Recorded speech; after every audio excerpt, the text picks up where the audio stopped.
No, I'm not entirely serious on that title, though, well, there is some truth to it. Stick around to the end. Hello there, people of the universe. My name is MichSciFi, and today we're going to be talking about how improvisation did a lot of good for the Spider-Man films, and we're also going to be talking about Brand New Day, so here we go. First, I was watching this video on YouTube. Ali talks to Andrew about how in TASM 1, it's my weakness, small knives, or the crotch. Or in TASM 2, when Spider-Man bonds with that kid, he goes, oh, this is a wind turbine.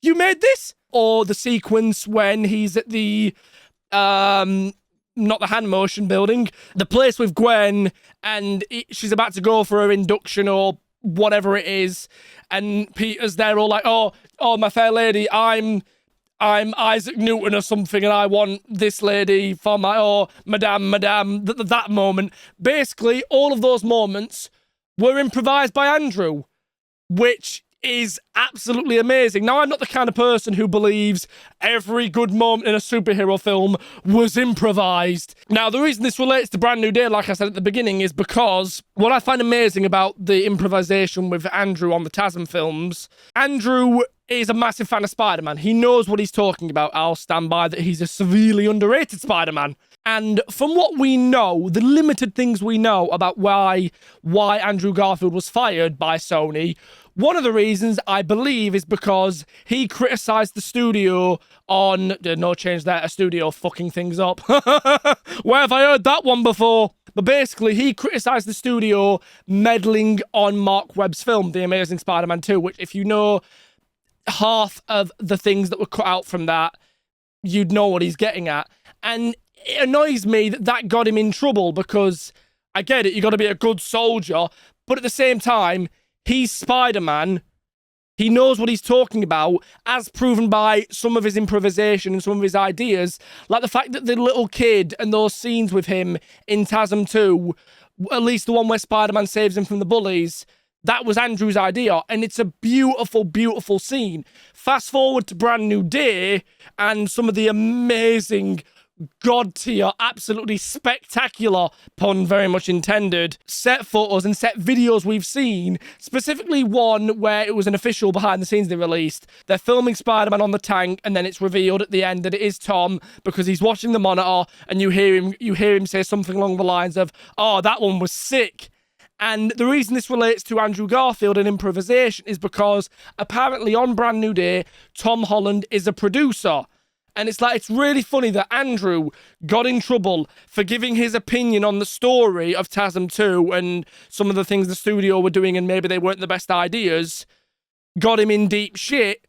Yet, when he was giving his opinion and his takes via the improvisation, we got, in my opinion, some of the best moments from his Spider-Man films. And then now, Tom is giving his opinion. He's a producer, if that is at least true, and he's more hands-on. He's not just saying the lines, doing the movements, okay, bye, that's a wrap, see you later. No, he's actually having a hands-on involvement, and while I do enjoy Homecoming, Far From Home, and No Way Home, I still do have a lot of problems with those films, I still do enjoy them, but there is no denying there was something in Spider-Man's DNA as a character that was missing from that trilogy. Whereas with Brand New Day, which could be a pile of crap, we don't know yet, but from what we have seen, that DNA seems to be there again. So I find it really, the point I'm getting at is, I find it really interesting that Andrew Garfield got bollocked for overstepping his pay grade or his line or whatever, yet when he gave his opinions, we got some really good moments. And now Tom Holland, he's being allowed to give his opinion, and knock on all the wood, it might result in a really, really, really, really good Spider-Man film. In my opinion, what I really like when it comes to these films is when the actors aren't just doing a job, they actually give a shit about the characters they're playing. Now, I don't mean they sit on set, pose for a comic book, and then post a photo for clout on Instagram. I don't mean that shit. I mean when they actually genuinely care. One of the most heartbreaking things, because it doesn't matter what you think of the TASM films, I personally really like them. There is no denying Andrew Garfield knows the character. He gives a shit about Spider-Man. We've all seen that video where I think it was how they announced him as Spider-Man, when he's at Comic-Con in a cheap Halloween costume, pulls off the mask, and he reads a nice little paragraph about what Spider-Man means to him and what it means to everyone, and Stan Lee and Steve Ditko, and it was really, really beautiful.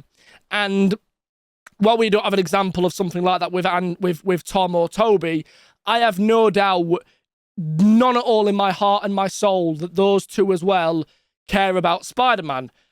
It's why I'm so excited for Brand New Day, because Tom, there's a video where he's on set with, I think Destin is how you pronounce the director's name.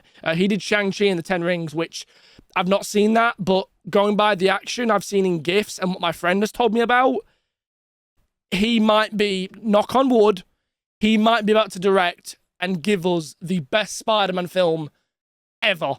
Though, in my opinion, to really achieve that, we need Black Cat, but that's a whole other story. Which, by the way, who would you try that one again? Who would you guys cast as Black Cat in the MCU? I segued a lot from Improv being good to this, but hopefully the point I was making was clear, and it's that I really love when actors have a hands-on involvement with the creation of something they're involved in. So yeah, that was a probably 3-minute rant that I thought about and I've turned into a video. So hopefully you guys enjoyed it. Thank you for watching. Be kind, be good to one another. Subscribe if you're new. Let me know your thoughts, your thoughts on anything I said, and I will see you later. Bye. I'm a living legend. You ain't heard yet, you not get the message.